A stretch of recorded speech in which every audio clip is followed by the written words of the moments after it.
Hi, my name is Jennifer Luarca, and I'm an academic coach at the Learning Center. This short workshop is going to focus on getting ready for exams. We are going to cover topics of time management, self-care, memory strategies, some exam-specific strategies, and then resources for support. First and foremost, it's really important that you have a solid time management plan that you are working on a regular basis. This plan should take into consideration the big picture by using a monthly calendar so you can see when all of your exams, papers, and projects are coming up. We also want to make sure we're setting a weekly routine that allows us to study regularly for each of our classes. And then finally, we want to make sure that we're working a to-do list, that every day we're planning what we're going to do tomorrow. This way, the small to-dos help our weekly routine function, which then helps us reach our goals of doing well on our exams. It's also important when we're thinking about time management that we're not just thinking about study, but we're considering our wellness also. That includes sleeping enough, eating regularly, also along with that is hydration, making sure you're getting enough water, making sure that you're taking breaks throughout your study, but also throughout your weeks, getting time that's fun in, so time with friends and family, time with hobbies, time with exercise is all very important. And then making sure that we spread out our study time, that we're not studying all at once in one day, that we're taking time each day to study a little bit. A lot of little study sessions is more productive for our memory system than a lot of study in one sitting. And along those lines, we want to think about the way our brain learns and stores information. So when we learn something new, there's a synapse between two neurons. You learn something, there's a synapse, they grow some dendrites, and the neurons connect. And we see that here in these 3 slides in front of us. To the left is a new learner, just learning something for the first time. You'll see the little branch-like dendrites are stemming out of those neurons and reaching towards one another. Now, as we move to the right of this image, we'll see that those same neurons are creating more branches. The connections are stronger. There's more dendrites. It's denser, which means that the person is learning this information really well. Now, our goal for you is to get all the way to the right of this diagram as a learner to create those really strong, thick neural networks. This requires repetition and working with the information and practicing the information on a regular basis. So that's why it's so critical that we're not just studying once right before a test, but we're studying a little bit each week to really help form these neural connections and to allow for us to have better retrieval of information. Of course, the slide all the way to the right is where we want to be, because that way we can recall information very quickly. If we don't study information on a regular basis, we slip back towards the left side of the screen. And that's when we really can't recall everything efficiently and we tend to struggle on exams. Similarly, we want to make sure that the way that we're practicing or studying is effective. And what we know is that when we teach others, when we engage in the learning process, when we practice, do homework, participate in group discussion, make new models, when we really take ownership of the information and begin to produce it ourselves, we're at the bottom part of this pyramid on the screen, that pink zone. And that's really where we want to be, because if we're down there, our retention is a lot higher than at the top. And you'll see the top part of the pyramid is our traditional study methods. We go to class, we read, we listen, we take notes. But you'll see there with retention, it's not very high. The farther you get down this pyramid, the better it is in terms of retaining information and being able to recall or reproduce information on an exam. So our goal for you is that you're participating in study sessions where you're teaching one another concepts, that you can either verbally or in writing reproduce information in your own words, explain it in your own terms, maybe even give a real-world example of the concept that you're learning so that you can practice by doing, you can really explore how well you know the information, and you can recall it using all of those different strategies. Now we're going to shift gears and talk a little bit about exam strategies. It's really important that you are studying for different types of exams in different ways. These exams require different skill sets, different retrieval from your memory system. So we want to practice in the way that we are going to be tested at some point in the learning process. This can be done at the end of each study session by practicing a few problems, or this can be done as you get closer to the exam, mimicking the exam style as much as possible so that you practice retrieval of information. And I want to point out, since we are in a virtual learning environment, the more practice we can get answering questions or thinking through questions online, the better, because that's the format that we're going to be tested in. So we're going to cover some multiple choice strategies, some problem solving strategies, and some essay strategies briefly. So first and foremost, multiple choice. We've been taking multiple choice tests since kindergarten. We're very familiar with it, but we still tend to have some challenges when it comes to multiple choice. So I want to cover a few preparation strategies, and then we're going to go over some of the trickiest multiple choice questions. First, when we're thinking about and when we know we have a multiple choice exam coming up, we want to start to practice for that. So that requires that we are studying similar concepts together. This can be concepts that sound similar but are different, or look similar but are different. Or this can be concepts that are all part of a process or very closely related. We want to study them together and be able to differentiate between them, because on the exam those are most likely going to be our distractors or our options for the answer. So we want to have practice sifting through them before we get to the exam. We want to also study multi-directional. So we want to practice taking the concept and being able to define or give an example, but also work backwards and have the example and work backwards towards the concept. Because we're not sure how that information is going to come at us on the exam, we want to be able to move in both ways as we practice with the concept. When we're using study tools, oftentimes flashcards are a really great way to prepare for multiple choice, because as I said, we can flip those flashcards different ways to practice. We can go from the definition or example to the concept and vice versa very easily. But when we're building those study tools, we want to have a few things in mind. So we want to make sure that there's minimal verbiage, a very few words on that flashcard. This will help you as you practice pull most of the information from your own memory and not rely on that information to be there to prompt you. And then also, if we can identify and pick out the key terms, first of all, that's a process in terms of studying and learning. We should be able to do that. But also, it increases the likelihood, if we're practicing with key terms, that we'll see those key terms later. And I have an example of that coming up in just a second. Also, we always want to prepare for application style of exams.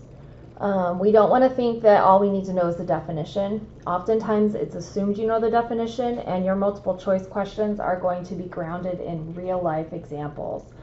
So, of course, we have to start by learning definitions, but we want to move beyond definition into application as soon as possible as we're practicing for multiple choice tests. Now, during the multiple choice exam, we want to, if possible, move through the exam and answer all the questions we know first, and then circle back and answer the others. If we're not able to do that, if you hit a question you're not sure of, since we are in a virtual learning environment, I want to encourage you to read the question out loud. That's something we traditionally can't do in the classroom, but because we're at home, we can do that. And that helps just think through it a little bit better, and hearing our voice sometimes helps to trigger information in our memory system as well. If we're really stuck, a good choice or a good practice is to cover up the answers, answer the question in our own words, and then match the best answer to our own words. And then again here with the keywords. If we can identify a few keywords that we studied as we prepared for the exam, that should help direct you to the right answer. Now here is one example of a multiple choice question. And this question is, it requires you to know the answer, really. So there's one right answer, that's all you get. But if you haven't studied, you may get caught up in this, because it's easy to, for example, the term sociology, it's easy to kind of talk yourself into these other answers if you haven't practiced. The answer here is B, but you would only know that if you really took the time to lay out all these separate people almost in a chart or a diagram, and contrast the differences between them. So when we're preparing for multiple choice, again, this is where if we have a bunch of people or a bunch of concepts that are very closely related, we want to pull them together, study them together, and contrast them or see the difference between them to help us navigate these types of questions. Now this question is the trickiest, and these are usually characterized by the phrase most likely, least likely, most directly, least directly. This will indicate often that you're thinking through a process or some sort of procedural concept. And so it's tricky because most of the concepts here most of the options are very closely related and technically could apply, but we are looking for the best answer, not just any answer, right? So it's important in this type of question that you are going to be able to really think through the entire process. And this is where, had we laid out all the terms and what they mean and how they relate, if you could quickly rethink or redraw that diagram or that process, it would help lead you to the right answer. And the answer here is translocation. If we're removing the bark on the outside, that takes away cells that move nutrients from the roots to the leaves through those bark cells.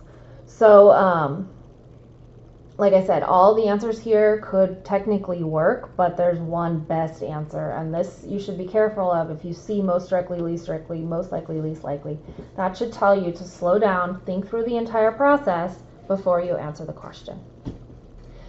Now, thinking about problem solving questions or exams, we always want to try to get an idea as we're doing a review or preparing for those exams of what the time to problem ratio is going to be, and we want to practice that in our homework. So for example, if you have a math test coming up and you could ask during the review, how many questions are you going to have?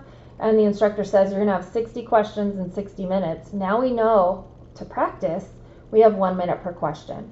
So as you do homework or as you study, you always want to save 5 minutes and do 5 questions just to get used to that time constraint, because that does affect your ability to process and perform on the exam. When it comes to problem solving, it's also important to practice daily. This helps just keep things fresh and keep your skills up. If you can, practice setting problems up, not just solving them. This requires a different way to understand and process information, and it's a really good way to practice thinking a little deeper about the concepts that you're learning. If you tend to lose focus on exams or get a little stressed and don't know where to start, it may help to develop a set of steps that you follow, just a generic set of steps you're going to use for each problem, and you practice that during homework so that when you need it on the exam, you can call upon it. This might be, first I'm going to write down all the formulas I need. Second, or maybe first is highlighting key phrases or terms, then selecting formulas, and then whatever it might be, right? And then finally, with problem solving, you want to expect those monster problems. Professors have to save time on the exam, so when possible, they're going to combine multiple concepts into one bigger problem. That's going to help them assess multiple skills on your end in the easiest way possible, the least amount of room. So if they can combine the use of 3 formulas in one problem, they probably will. So we want to anticipate that and practice that as we study and do homework. During the exam, like I said, we want to figure out the time to problem ratio and operate under that. So if you have 1 minute per problem, then that's what you're going to function under. And I would say, if you get to about a half a minute and you're not moving on a problem, you're not able to solve, you move on at about 30 seconds. That will allow you to gather information later or gather extra time later so you can come back to that problem and work through it. We don't want you to sit and stall out on one problem and lose potential positive points later on in the exam because you run out of time. If you can move through the exam, answer the questions you're most comfortable with first and then come back to the others. When possible, to help you kind of slow down your thought process and think through application of concepts, it's good to get a visual on the information. So especially if it's a physics class or a chemistry class, you may need to or want to draw diagrams just to kind of get a better, clearer understanding of how these concepts are being presented to you in the questions. Underlying keywords is always helpful in problem solving. And then, of course, looping back and checking your work if you have time is going to be really important for your success on the exam. Now, here's a sample problem. You can read through this as you'd like. But one thing I want to point out here is that it's really important as you're doing problem solving that you, again, take the time to think through the problem and apply the information appropriately. So in this case, it's a physics problem. So you would want to take a few minutes and draw out the information, circle the important parts, and really get a good understanding of what's going on in this problem before you begin to solve. I know most students are really concerned about losing time, and so they don't want to draw things out. But just the simple fact of drawing a correct diagram could help you understand how to solve the problem. But it could also help the instructor know exactly what your thought process was. So it may help you gather a few points on the exam that you may not have been able to gather had you not drawn the diagram. So draw a diagram when possible. Show the instructor what your thought process is so that you may be able to garner a few points. Last type of exam is writing. So again, this style of exam incorporates a little bit of every strategy we've talked about so far. First and foremost, we want to study like concepts together. An essay, whether it's a short answer or a full essay, requires you to be able to discuss concepts that are related. So working with those concepts together and understanding their relationships is really, really critical to you being able to write an answer. Also, we want to practice responding to prompts by creating outlines. If you get sample questions, which I know a lot of students do, maybe the instructor says, here are 5 questions, I'm going to choose 2. Rather than writing out the answer to every question, which is, you're not going to be able to remember that, what I would suggest is write out an outline and a thesis for each question and then verbally talk out your answer. This helps you start to think about the relationship between concepts. It helps you start to measure your understanding and where you may need to study a little more, but it doesn't burn time on writing a full essay that you're not going to be able to remember. Okay. As we learn concepts, if we know we're going to have writing exams, we always want to be thinking about examples. Examples are your support for the points you're making in your essay. So attach those to every concept that you're studying. And when possible, use charts and graphs to get a visual on the relationship between materials. So again, if we're talking about different types of sociologists, as in our multiple choice question, we would want to start to see, what are the differences and similarities between all of them? Because you could be asked that very question on an exam. And being able to recall it in a chart or diagram, something that's a little simplified, can really help you think through the relationships. Now, during the writing exam, we want to make sure, first and foremost, we're reading the question correctly. I see so many students miss points because they did not read the full question or they didn't answer all parts of the question. So I recommend reading the question, and then I recommend circling or underlining if you can, but of course we're online, we may not be able to do that. Maybe in that case you write it down on a piece of scratch paper. Write down the directives. Are you summarizing? Are you explaining? Are you comparing? What is it that you're responsible for doing? Then we want to create a plan which includes a thesis. And then we want to start writing. And I would say, we want a thesis, and then I would bullet out what you're going to cover in each paragraph before you begin to write, which allows you to just flow through those ideas efficiently. We can think a lot faster than we can write. So having a moment to get down our plan before we begin writing can help to clear up any grammatical errors. It can help to focus us if we lose our train of thought halfway through. And then it helps also with proofreading because we can just look at our outline and make sure that we covered all of our important points. An example of a writing question here. You'll see that in this question there are several parts. So first we have what did he mean, right? So if you had gone through and even just circled all the question marks, you would have circled 2 question marks and then underlined a directive explain. So we have 3 parts to this question. What did he mean by this? Do you agree? Second question. And then finally, explain. So we have to make sure as we prepare for this question that we're addressing all 3 of those parts, or we are going to lose points if we don't. Now, that's it for the styles of exams, but I wanted to touch on a few resources that the campus has. These are all available virtually, so if you are struggling, if you're having a hard time with stress, coping, or you just feel like you need to talk to somebody about some things going on, I want you to be sure to reach out to CAPS, or Counseling and Psychological Services. There are virtual appointments available and some virtual group therapy sessions that are available. If you can check out their webpage, just Google CAPS at Long Beach State and it will drop you into their webpage and you can get that information there. Also know that all of our tutoring centers have virtual tutoring available. At the Learning Center we do, and then depending on the college you're in, there may be other tutoring centers. So you can always Google tutoring at the Learning Center at Cal State Long Beach or tutoring in College of Business, whatever college you're a part of, and you'll be able to find those tutoring centers. Use those tutoring centers. You can go with questions for homework, but you can also go just to practice with the content as we've described here. Maybe you don't have questions, but you just want to practice explaining things to somebody who knows the information a little better than you are. You can use tutoring for that as well.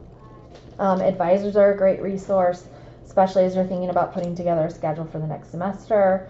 I would really encourage you to drop into professors' office hours on a regular basis, at least once a month for each class, so that you can feel confident, get clarification on questions, and just, get connected with your professors. Peer groups and organizations, hopefully you've set up study groups. If you haven't, take a step outside of your comfort zone and send an email to the class and ask who wants to study, or just pick a day and time and say, hey, drop in if you want to study. It's really important to have those connections with peers, and you can definitely set those up, and people are eager for connections, so that's a great way to connect. Make sure that you're checking in with friends and family, you're asking for what you need and not just assuming that they know. It's important to let them know if you need some quiet time to study, that you say that in a polite way. Or, hey, I just want to talk, and I just want to talk about fun things. I don't want to talk about any drama, politics, school right now. Just let them know, and then you can enjoy your connection there with your friends and family as well. And then finally, personal wellness, really, really important. As I mentioned before, we want to sleep, we want to eat. Those seem so obvious, but we tend to not do those things, and then we wonder why we don't feel good. So make sure you're getting enough sleep, make sure you're eating, and then in terms of wellness and being able to clear your mind or use your mind to the best of its ability, meditation helps, taking walks. If we're safe with those walks, wear your face coverings, practice social distancing, talking on the phone with friends and family. You may even want to not do FaceTime or any face-to-face interaction. It might be better just to talk on the phone. Being in nature helps, again, if we can do that in a safe space. Just exposing yourself to fresh air and natural light is really, really helpful. And then making sure that you're getting that blood flowing, that you're exercising. Keep in mind, as we're on campus, we're moving naturally, moving from our car to our class, moving between classes. We're getting a lot of exercise that we didn't think about.